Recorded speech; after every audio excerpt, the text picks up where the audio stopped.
जय हिंद, नमस्कार साथियों। मैं प्रवीण कश्यप और आप देख रहे हैं एग्जाम सफ़र। साथियों, आज की वीडियो होने वाली है विद्यालय नेतृत्व एवं प्रबंधन, जिसे हम हेडिंग डालते हैं विद्यालय प्रबंधन एवं नेतृत्व करके, जो आपकी बुक आती है। फिलहाल ये जो पढ़ाई जा रहे हैं वो आपकी इजी नोट्स की क्लासें हैं। तो इसमें आपका नॉर्मल लेसन चलेगा। प्रयोगशाला, खेल मैदान, छात्रावास, स्टाफ रूम, कक्षा कक्ष, बच्चों के अनुकूल स्कूल एवं व्यवस्थाएं। क्या कह रहे हैं? प्रयोगशाला मतलब कॉलेज में जो कुछ होता है उसके सारे के बारे में प्रयोगशाला होती है। खेल मैदान होता है, छात्रावास होता है, स्टाफ रूम होता है, कक्षा कक्ष होता है, बच्चे के अनुकूल स्कूल एवं व्यवस्था। तो इसके बारे में हम लोग यहाँ पर चर्चा करने वाले हैं। तो आइए देखते हैं दीर्घोत्तरी क्वेश्चन फर्स्ट। साथियों, दीर्घोत्तरी क्वेश्चन फर्स्ट में कहते हैं प्रयोगशाला से आपका क्या तात्पर्य है? प्रयोगशाला स्थापना के सिद्धांतों का वर्णन कीजिए। तो आइए देखते हैं। प्रयोगशाला, लाइब्रेरी। प्रयोगशाला वैज्ञानिक प्रयोगों, अनुसंधान, शिक्षण या रसायनों और औषधियों के निर्माण के लिए सुसज्जित विद्यालय में एक कक्ष है। कैसा कक्ष है? सुसज्जित। विद्यालय में प्रयोगशाला वह स्थान है जहां उपयुक्त अभिव्यक्ति एवं निर्धारित प्रयोगों के समुच्चय को सुव्यवस्थित ढंग से संपन्न करके मूल प्रायोगिक कौशल को सीखा जाता है। प्रयोगशाला विद्यालय का वह स्थान है जहां शिक्षक छात्रों को रचनात्मक कार्य कराते हैं। क्या कराते हैं? रचनात्मक कार्य कराते हैं। रचनात्मक कार्य से संबंधित उपकरणों को व्यवस्थित रूप से रखा जाता है। ठीक है, जो रचनात्मक कार्य होता है उसके उपकरण जो होते हैं उन्हें व्यवस्थित रूप से कहाँ रखा जाता है?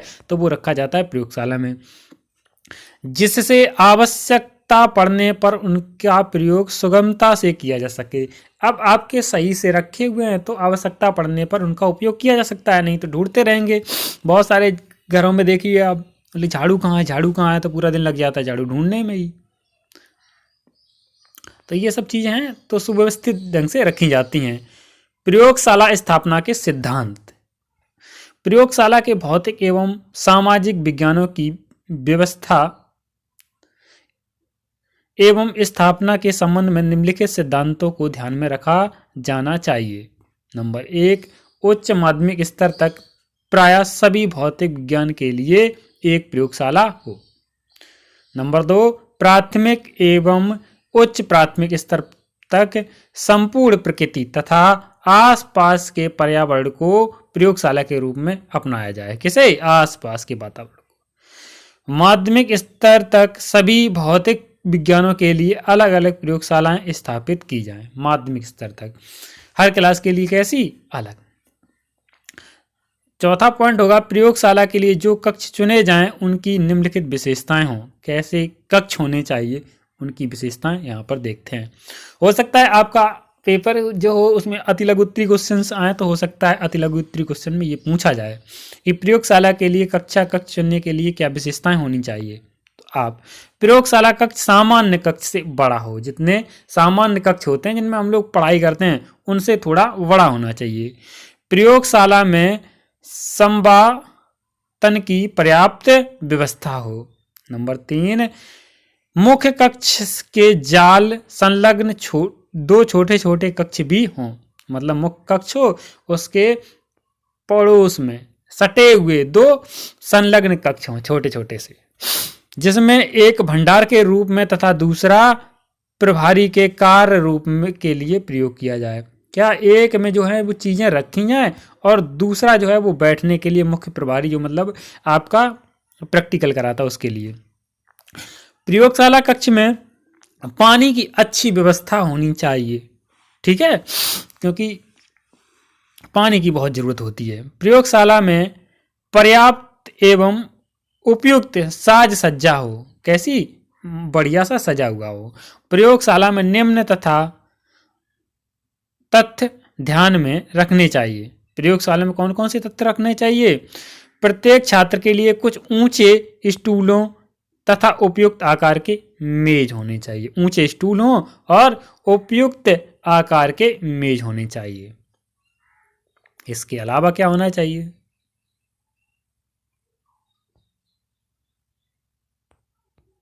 बाद बाकी आप देख लेंगे। अब हम लोग लघुत्तरी क्वेश्चन को शुरू करते हैं। यहाँ पर लघुत्तरी क्वेश्चन में आपका लघुत्तरी पहला होगा, खेल का मैदान क्रीड़ा स्थल पर टिप्पणी लिखिए। खेल के मैदान को ही हम लोग क्रीड़ा स्थल कहते हैं। खेल का मैदान प्लेग्राउंड, खेल का मैदान जो है वो एक खेल का मैदान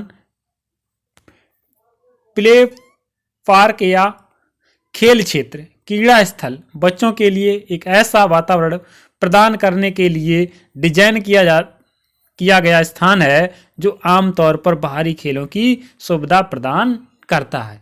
ठीक है, खेल का मैदान हम सबके बचपन का एक हिस्सा होता है, जहां हम अपने बचपन में इन खेलों को के मैदान में बहुत सारे खेल खेला करते हैं। ठीक है, यह खेल का मैदान ज्यादातर स्कूल या कॉलेज के क्षेत्र में दिखाई देते हैं। कहाँ देते हैं? आप देखिए ज्यादातर आपको खेल के मैदान कहाँ दिखाई देंगे? कॉलेज या स्कूल के।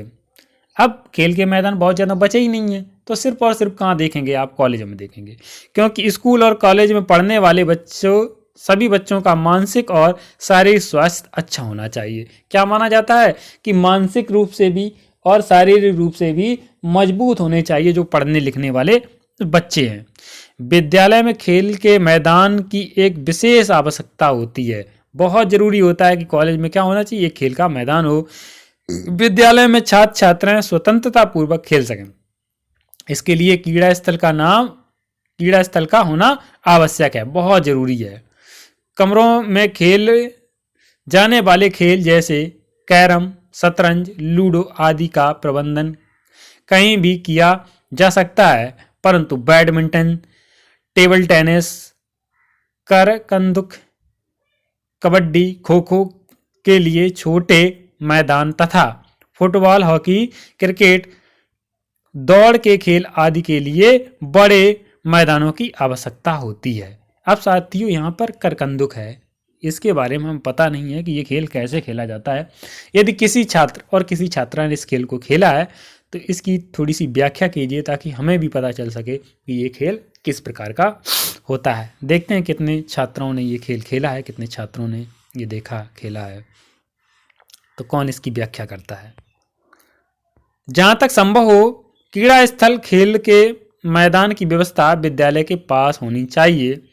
छात्रों के शारीरिक विकास के लिए तो इसकी विशेष आवश्यकता है। इससे क्या होगा? छात्रों का शारीरिक विकास होता है और कॉलेज में ये जरूरी होना चाहिए। लेकिन आपने पढ़ा होगा कि खेल का जो मैदान है मुख्य कक्ष से थोड़ा दूर होना चाहिए, हैं ऐसे सब कुछ, लेकिन इतना दूर भी नहीं होना चाहिए कि छात्र वहाँ पर पहुँच भी ना सकें। तो ये सारी बातें आप उसमें ऐड कर सकते हैं, लिख सकते हैं, आपको अच्छे से नंबर मिलेंगे। खेल के मैदान समतल होने चाहिए, इनका आकार इतना बड़ा होना चाहिए कि छात्र छात्राएं इसमें आराम से खेल सकें। थोड़ा बड़ा होना चाहिए, नहीं थोड़ा सा बना दिया बस नाम है कि ये खेल का मैदान है, तो उससे कम नहीं चलेगा, थोड़ा बड़ा होना चाहिए, तब अच्छा रहता है। आगे क्वेश्चन है, खेल के मैदान का महत्व बताइए। मतलब खेल का मैदान जो होता है उसकी इम्पोर्टेंस क्या है? तो खेल के मैदान का महत्व निम्नलिखित है। यह पाठ सहकामी क्रियाओं के आयोजन हेतु स्थान उपलब्ध कराता है, छात्रों के शारीरिक विकास में सहायता करता है। कौन? खेल का मैदान। यह बालकों को खेल में प्रतिभा दिखाने हेतु तैयार करने का स्थान है। मनोरंजन और सामंजस्यता की वृद्धि हेतु सहायता करता है। छात्रों की शक्तियों, रुझान एवं रुचियों को पहचानने का स्थान होता है। कौन? खेल का मैदान। खेल का मैदान छात्रों के स्वास्थ्य, प्रतिस्पर्धा की वृद्धि में सहायता करता है। कौन? खेल का मैदान। इतने सारे कारण हैं, इसलिए खेल का मैदान जरूरी होता है। तीसरा क्वेश्चन हम लोग बहुत आराम से देखेंगे, विद्यालय में खेल के मैदान की व्यवस्था किस प्रकार करनी चाहिए, समझाइए। तो आइए, विद्यालय में खेल के मैदान की व्यवस्था निम्नलिखित प्रकार से करनी चाहिए। नंबर 1, खेल के मैदान की लंबाई एवं चौड़ाई अंतरराष्ट्रीय मानक के अनुसार होनी चाहिए। कैसी होनी चाहिए? अंतरराष्ट्रीय मानक के अनुसार होनी चाहिए। तीसरा पॉइंट होगा, घास वाले मैदान की समय समय पर कटाई होनी चाहिए। घास वाला जो मैदान है उसकी समय समय पर कटाई होनी चाहिए। मैदान की बाहरी रेखा स्पष्ट और चमकीली होनी चाहिए। बाहरी रेखा जो है वो स्पष्ट होनी चाहिए, चमकीली होनी चाहिए, साफ सुथरी होनी चाहिए। मैदान में कंकड़ पत्थर नहीं होने चाहिए। अब जानते हैं आप बच्चों के छिद जाएंगे, दिक्कत होगी। लॉन टेनिस का फर्श घास रहित एवं साफ होना चाहिए। लॉन टेनिस के लिए मैदान कैसा होना चाहिए? घास रहित और साफ सुथरा होना चाहिए। मैदान में जल निकास का उचित प्रबंध होना चाहिए। न पता लगे कि बारिश हो गई तो 3 दिन 4 दिन 10 दिन बच्चे खेल ही नहीं पा रहे। 7वां, खेल का मैदान समतल व बड़ा होना चाहिए। 8वां, खेल के मैदान में घास हरी व छोटी होनी चाहिए। कैसी होनी चाहिए? ग्रीन घास होनी चाहिए, ताकि बच्चों में के माइंड में एक पॉजिटिविटी आए। बच्चे जब उसमें चलें तो वो घास जो है पैरों से रफ हो, जिससे बच्चों में एनर्जी आए। बहुत सारे कारण सोचते हैं, और सूखी घास में मन भी तो नहीं लगेगा, अच्छा भी तो नहीं लगेगा, सीधी सी बात है। जो इन चीज़ों को नहीं मानते वो इतना तो जानते ही है। स्टाफ रूम या शिक्षक कक्ष को स्पष्ट कीजिए। शिक्षक कक्ष सामान्य कक्षों, विशेष कक्षों, हॉल आदि के अलावा विद्यालय भवन में शिक्षकों के लिए शिक्षक कक्ष का निर्माण किया जाता है। इसमें विद्यालय संचालन का कार्य सुचारू रूप से हो सके। स्टाफ रूम के विषय में प्रधानाचार्य निर्णय लेते हैं कि विद्यालय में एक स्टाफ रूम होगा या अधिक। कितना? मतलब एक होगा या अधिक होंगे। यदि बहुमंजिले विद्यालय है तो इसमें एक से अधिक स्टाफ रूम की ज़रूरत होती है। अब सोचिए, 2 मंजिल का विद्यालय है, ये वाली 1 मंजिल, ये तो पूरे दिन टीचर जो ऊपर से नीचे नहीं आ सकते, या 4 मंजिल की स्टोरी कर दी जाए। कितने की कर दी जाए? 4 मंजिल की स्टोरी कर जाए। 1 2 3 4। अब स्टाफ रूम यहाँ पे है तो हर टीचर यहाँ पढ़ाने के बाद यहाँ नीचे नहीं आ सकता, दिक्कतें होंगी, फेस करनी होंगी। तो इसलिए एक से अधिक स्टाफ रूम होने चाहिए। शिक्षक कक्ष में खाली समय में शिक्षक बैठकर शिक्षण संबंधी योजनाएं बनाते हैं तथा आगे के पाठ योजना तैयार करते हैं। इस कक्ष में शिक्षक अपने शिक्षण से संबंधित विचार विमर्श तथा खाने पीने आदि के लिए सुव्यवस्था की जाती है। शिक्षक कक्ष में शिक्षकों के लिए अपने सामान को व्यवस्थित करने के लिए अलमारी की व्यवस्था की जाती है, जिससे वह अपनी शिक्षण सामग्री तथा अपनी फाइलें एवं रजिस्टरों को रख सकें। इस प्रकार इसमें आपसी सहयोग की भावना भी विकसित होती है। 5वां क्वेश्चन यहाँ से हम लोग रीड करने वाले हैं साथियों। कक्षा कक्ष क्लासरूम की परिभाषा दीजिए। कक्षा कक्ष की व्यवस्था प्रत्येक विद्यालय में होती है। हर एक कॉलेज में आपने देखा होगा कि कक्षाएं तो बनी होती हैं। कक्षा कक्ष जिसमें पढ़ाया जाता है। कक्षा कक्ष का निर्माण छात्रों की संख्या के अनुरूप होना चाहिए। इतना भी लिख सकते हैं हम लोग कि अगर हमारे पास ज़्यादा बच्चे हैं तो बड़ा क्लास होना चाहिए। यदि विद्यालय में विभिन्न प्रकार के विषय पढ़ाए जाते हैं तो इसके लिए अलग अलग कक्षाएं होनी चाहिए। अब आपको पता है कि हर विषय का अलग क्लास जरूरी होता है, इसलिए अलग अलग कक्ष होने चाहिए। कक्षा कक्ष की परिभाषा जॉन डीवी के अनुसार कक्षा कक्ष में कुछ ऐसी स्थितियां होती हैं जो छात्रों की गुणोन्मुख गतिविधियों को आगे बढ़ाने में सहायक होती हैं, बाधा पैदा करती हैं, प्रेरणा देती हैं या फिर रोक सकती हैं।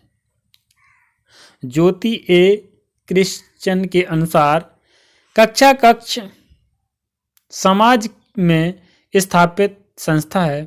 कक्षा कक्ष में की जाने वाली निर्देशन प्रक्रिया अध्यापक द्वारा स्वीकृत महत्वपूर्ण व्यवहारों द्वारा छात्रों के मस्तिष्क को परिष्कृत करने के उद्देश्य को पूरा करती हैं।